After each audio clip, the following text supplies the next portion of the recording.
Hello संचारी। Hello sir. कैसे हैं आप? बहुत अच्छी हूँ सर, आप कैसे हो? मैं बहुत अच्छा हूँ। पहले तो कॉन्ग्रेचुलेशन, आपको बहुत बहुत ढेर सारी थैंक शुभकामनाएं, यू, आपको और आपके थैंक यू, परिवार को। थैंक यू तो सो ये मच। पूछना तो खराब ही है कि कैसा लग रहा है। बस ये बताओ, सबसे पहले आपने किसको किसको बताया सबसे पहले? सबसे पहले मैंने मेरी मम्मी को बताया था। वो भी घर में थी, ओके। तो इसलिए। और मेरी बहन भी तो आपकी ही स्टूडेंट है। ओके। और वो आरआरबी में पोस्टेड है वो अभी। तो फिर उसको कॉल किया, बताया, वो ऑफिस में थी। बहुत खुश हुई। फिर पापा आए, पापा को बताया तो तो आपकी सिस्टर है वो ऑलरेडी आरआरबी में सिलेक्टेड है? वो हाँ भी हाँ हाँ मेरी हाँ स्टूडेंट थी। और अब हाँ आपका हाँ सिलेक्शन भी हो गया, तो उसी ने सजेस्ट किया था आपको हाँ पढ़ने के लिए? हाँ हाँ। इसमें ही आपके बारे में, अरुण सर के बारे में तो उन्हें किसी ने ही बताया। और फिर तो मैं भी चालू हो गई क्लास करने के लिए। चलो, तो मुझे तो बताओ आपकी वो जर्नी कब आप स्टार्ट हुई? कब से स्टार्ट हुई आपकी जर्नी? सर, मैंने प्रिपरेशन 2023 से स्टार्ट किया था। ओके। तो 2023 के सारे एग्जाम्स मैंने दिया था। तो उसके बाद आईबीपीएस क्यू प्रीलिम्स निकला था उस ईयर 2023 में। बट मेंस नहीं निकल पाया क्योंकि प्रिपरेशन मेंस के लिए बहुत ज़्यादा प्रिपेयर्ड मैं नहीं थी। तो 2024 में मैंने प्रीलिम्स के साथ साथ मेंस का भी अच्छी तरह प्रिपेयर प्रिपरेशन लिया। और फिर आईबीपीएस सीओ मेंस की मैं इस साल अपियर हुआ था, बट कुछ नंबर से नहीं निकल पाए। एंड फिर इसलिए क्लार्क का तो निकल गया। ओके। तो अगर मैं यहाँ पर बात करूँ तो आपने पहले प्री प्री पे फोकस किया था, मेंस को आपने प्रॉपर समय हाँ नहीं दिया। फिर आपको रियलाइज हुआ कि नहीं नहीं, मेंस को भी समय देना है, तो आपने प्रॉपर दोनों दोनों को समय हाँ हाँ हाँ, डिवाइड कर लिया कि आधा एकदम समय काम करते प्री को दे राइट। लेते हैं, आधा हाँ मेंस को दे लेते हैं। और उसका हाँ रिजल्ट है राइट। कि आप एक बार आईबीपीएस पीओ मेंस तक भी पहुंचे। वो बात और है कि हाँ आपका फाइनल मेरिट में नाम नहीं आया। और हाँ लकीली इस बार एसबीआई क्लर्क में आपका सिलेक्शन हो गया। तो चलो, all well when ends well, है ना? तो अच्छी बात है। तो हाँ खुश हैं आप? बढ़िया। सब कुछ अच्छा अच्छा लग रहा है पिछले हाँ दो तीन हाँ दिन सर। से?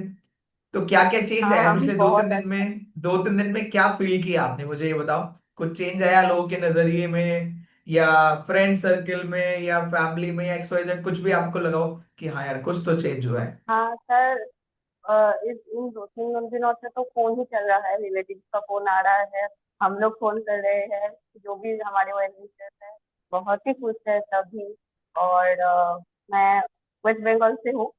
तो यहाँ का तो नौकरी का माहौल ज्यादा ठीक नहीं है, तो और भी खुश है सभी रिलेटिव फैमिली वगैरह। तो ऐसे ही चल रहा है। चलो। 2-3 दिनों से मैं दीदी दीदी के घर ही आई हूँ ओके। छुट्टी मनाने, अच्छा। 1 हफ्ते के लिए। तो फैमिली भी, हम 4 लोग एक साथ है, तो खुशियाँ डबल हो गई।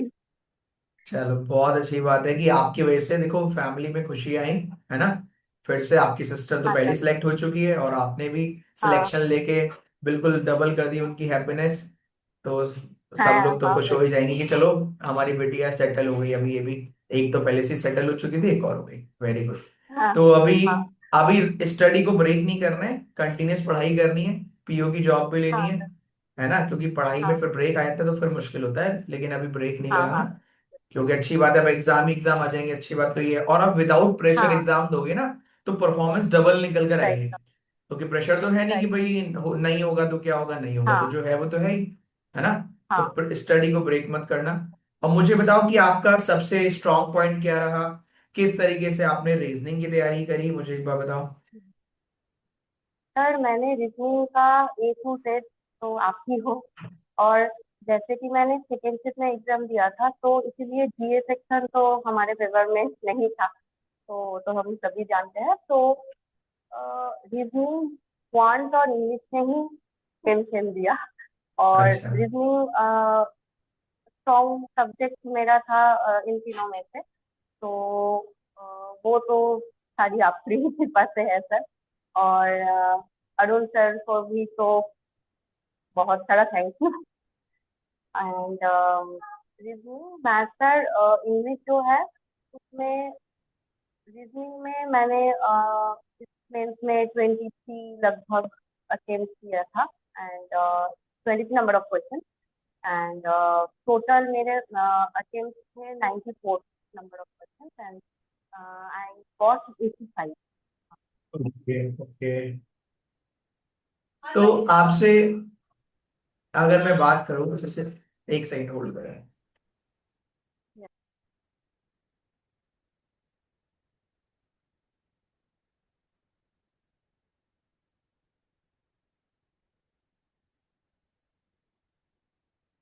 घर में भी गेस्ट आए हुए तो उन्हें भी रोकना पड़ता है, शोर वोर चलता रहता है हम लोग के यहाँ भी।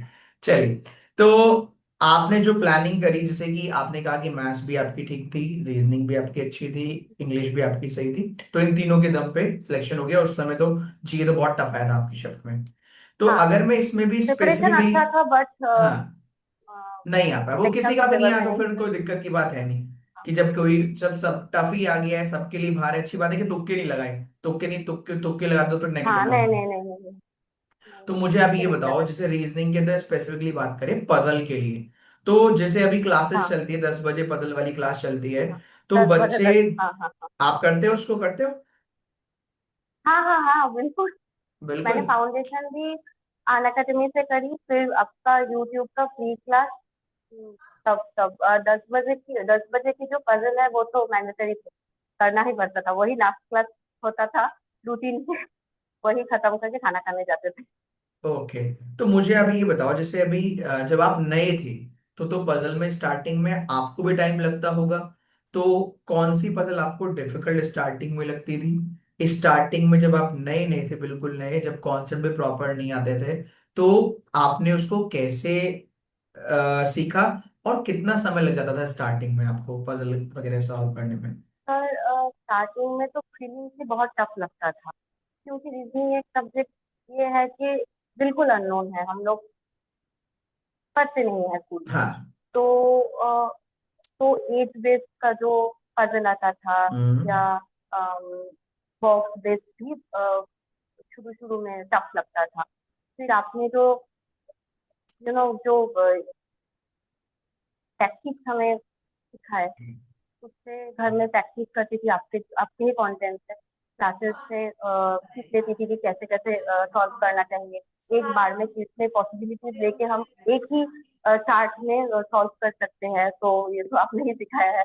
तो उससे ही प्रैक्टिस, आपके ही क्लास से प्रैक्टिस करते करते और मॉक्स लगाते लगाते, तो वो एक टाइम से हो जा रहा था। फिर मेंस के जब प्रिपरेशन में स्टार्ट की, फिर मैंने फाउंडेशन क्लासेस से स्टार्ट की थी, और फाउंडेशन क्लास आपका सब कंप्लीट करने के बाद मैंने आपका जो प्रैक्टिस सेशन है वो चालू किया। ओके। और पहले मेंस का पजल सॉल्व करने तो आपका जो लेवल है वो तो कुछ अलग ही है। तो कई कई पजल सॉल्व करने के लिए आप होमवर्क देते थे, तो 1 घंटे भी लग जाता था कि सॉल्व नहीं हो रहा है। फिर दूसरे दिन आपके क्लास देखते थे, सीखते थे कैसे होता है कैसे नहीं होता है, तो फिर ऐसे ही फिर तो हो गया। मतलब मेंस वाली की तो बात करें, खैर मेंस में तो 1 घंटा मिल जाता था। तो प्री में हम अप्रोक्स हाँ ये मान लें कि जब नए नए थे, तो बॉक्स वाली पजल थोड़ा हाँ, डिफिकल्ट लगती थी, ईयर वाली और एज बेस्ड। कैलकुलेशन हाँ हाँ कैलकुलेशन हाँ की वजह से हाँ, थोड़ा सा कैलकुलेशन दिक्कत वाली, हाँ। आती थी। और टाइमिंग right। स्टार्टिंग में कितनी मान ले, 8-10 मिनट मान ले स्टार्टिंग में, या 5-6 मिनट मान ले स्टार्टिंग में जब आप आए थे? हाँ हाँ हाँ, स्टार्टिंग में 8-10 मिनट तो लग ही जाता था, 8-10 और मिनट फिर लग ही उसको जाता धीरे धीरे कितने पढ़ ले आए, 2.5 3 3.5 ऐसे था।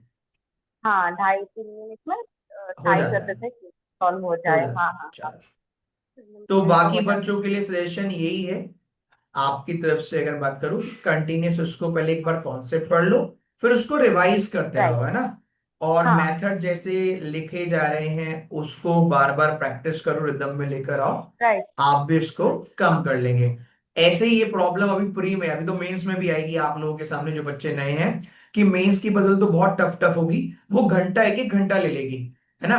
उसको भी फिर देखना है कि टीचर ने कैसे सॉल्व किया, फिर उस पर बार बार हाँ, प्रैक्टिस करेंगे तो कमांड हो जाएगी। राइट। ये आप कहना चाहते हो? और कोई सजेशन अगर आप देना चाहें, कुछ बताना चाहें, कोई टिप्स, सर, XYZ जो आपका मन करे? हाँ, एक टिप्स मैं देना चाहूंगी कि उसमें रूटीन फॉलो करना बहुत जरूरी है। एक प्रॉपर टू डू लिस्ट होना चाहिए। मैं ये फॉलो करती थी कि एक एक हफ्ते के लिए मैं रूटीन सेट कर लेती थी कि इस सब्जेक्ट को इस टाइम में पढ़ना है, इस क्लासेस को करना है, फिर ये मॉक्स लगाना है। तो जब संडे को मैं जज करती थी कि मैं सारा वीक कैसे हैंडल कर पाई, तो ना जजमेंट अपने प्रिपरेशन के ऊपर बहुत अच्छा खासा मिलता है कि हाँ, मैं इस मुकाम पर खड़ी हूँ। Very good. तो मैं ये सजेस्ट करना चाहूंगी कि एक प्रॉपर रूटीन, एक proper to do list maintain करने से हेल्प हो जाता है। और तो मॉक्स ये तो लगाना ऑफ कोर्स तो जरूरी ये है। आप टू डू लिस्ट अपने अकॉर्डिंग खुद ही बनाते थे अपने लिए? राइट सर, हाँ हाँ हाँ। Good good.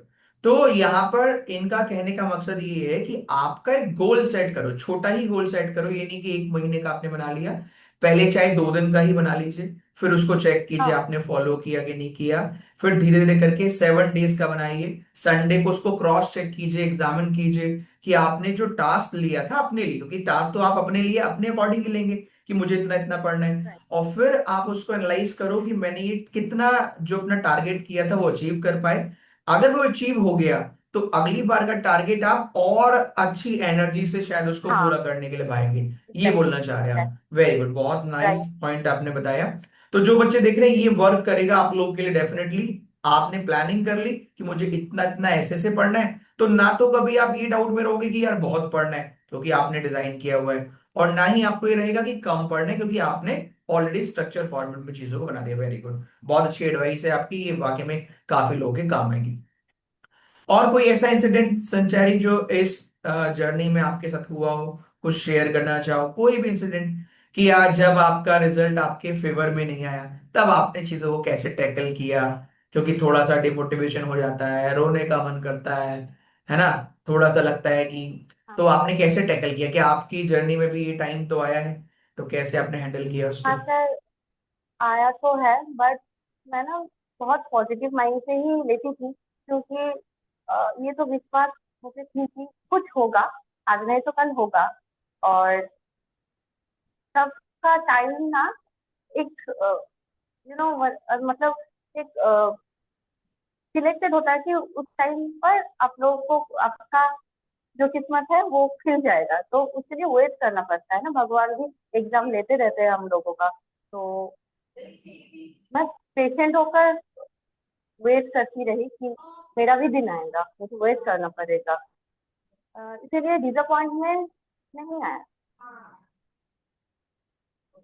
तो रोई कहने का भी मतलब नहीं। ये है कि आपको ये फेथ था कि मैं लगी रहूंगी, मेहनत करती रहूंगी, हाँ। तो कंपटीशन है तो पेशेंस तो चाहिए, तो आज नहीं तो कल हो जाएगा। एग्जैक्ट घबराना हो नहीं है, जाएगा। भागना नहीं है ना। ऊपर वाले पर ट्रस्ट था आपको कि मेरी मेहनत राइट। बेकार नहीं जाने देंगे, हाँ। क्योंकि मेहनत करना मेरे हाथ में, नहीं। रिजल्ट तो ऊपर वाले के हाथ हाँ में। गुड, कि बेकार में परेशान होके कुछ बेनिफिट तो होने नहीं वाला है। हाँ। क्योंकि इतना नहीं होने कंपटीशन वाला है है। आजकल, तो इतना कंपटीशन है, एक एक जॉब, एक राइट। एक नौकरी के लिए इतने लोग फॉर्म फिल कर रहे हैं। तो हाँ आपको बिल्कुल, आपने सही कहा, अपने ऊपर ट्रस्ट रखना पड़ेगा। अपनी तैयारी पर ही आप जोर लगा सकते हैं जितना आपको लगाना है, बाकी तो देखो ऊपर वाले के हाँ। हाथ में है। बाकी तो और ऊपर वाले पर भी ट्रस्ट करना है कि वो भी इतना अन्याय नहीं करेगा कि आपको हर बार ही रिजल्ट राइट। ना दे। क्योंकि हाँ आज भी मैं देख रहा था, कल भी मैं कुछ बच्चों से बात कर रहा था, कुछ बच्चों ने 1 साल नहीं हुआ, 2 साल नहीं हुआ, इतना, मतलब क्या बोलते हैं, हॉपले वो क्या बोलते हैं उसको, याद नहीं आ रहा, मतलब जल्दबाजी में, हड़बड़ी में अपना रजिस्ट्रेशन से रोल हाँ। नंबर, रजिस्ट्रेशन से चेक कर लिया। और रजिस्ट्रेशन से जब चेक करेंगे रिजल्ट, तो रिजल्ट आएगा नहीं। तो बेचारे रो नहीं। रहे हैं, 1 घंटे तक रो रहे हैं, परेशान हो रहे हैं। फिर कोई बता रहा है कि नहीं, रजिस्ट्रेशन नंबर से नहीं, रोल नंबर चेक करना है। और ऐसे 2 बच्चे बच्चे मुझे मिले हैं जिनका सिलेक्शन हो गया था। हाँ। तो मैं वही बोल रहा हूँ कि भगवान भी ओ, चेक करते हैं कि आप कितना अपने राइट सर। ऊपर, अपने इंस्टिंक्ट पर ट्रस्ट कर रहे हैं। तो संचारी, वेरी गुड, बहुत अच्छा लगा आपसे बात करके। ऐसे ही आप खूब थैंक परिवार यू का सर। नाम रोशन करते रहिए, खूब आगे बढ़ते रहिए, खूब तरक्की कीजिए अपनी लाइफ में। और बहुत जल्दी हम लोग मीटअप के लिए आपको बुलाएंगे, तो कोशिश करना आप अपनी सिस्टर को लेकर, जिसका ऑलरेडी सिलेक्शन हो चुका है, हाँ, उसको लेकर भी वो आना। तो आप आप आपसे मिलने के लिए बहुत कल भी बोल रही थी कि सर को देखना है, सर को देखना है, तो आज तो ऑफिस चली गई तो देख नहीं अच्छा, पाई आपको। ये कोई तो बात नहीं, तो 1:1 में मुलाकात बिल्कुल बहुत उसको बड़ी बात लेकर है सर। आइएगा, थैंक यू सो उसको मच फॉर लेकर योर आइएगा। Precious time. और एक काम कीजिएगा, जब वो आ जाएगी तो फिर हम लोग कल बात कर लेंगे, दोबारा से बात कर लेंगे, आपकी बार उनसे बात कर लेंगे, ओके ठीक है? सर। तो मेरे को थैंक मैसेज कर यू। देना जब वो ठीक आ है जाए, सर। तो कल रात को उनसे बात करते हैं, ठीक है? Okay. Okay, bye bye, okay take okay okay. Care, all the thank you so best, much, thank you, thank you sir. Bye bye.